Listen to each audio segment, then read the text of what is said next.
এখন যে তোমাদের দেখাই, এখানে হচ্ছে এক সসপ্যান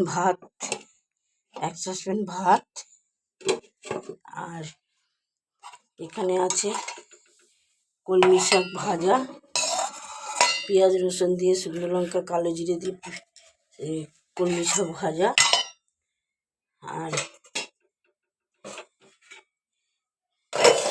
এখানে আছে লোটে মাছের ঝাল, বেগুন দিয়ে করেছি, পেঁয়াজ আদা রসুন দিয়ে লোটে মাছের ঝাল।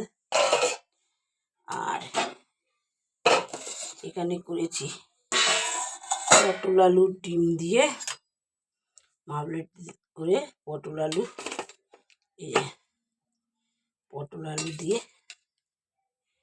পটল আলু ডিম দিয়ে ঝোল করেছি পটল। আর এখানে আছে সকালে কুমড়োর তরকারি। এই হলো আমার আজকের রান্না।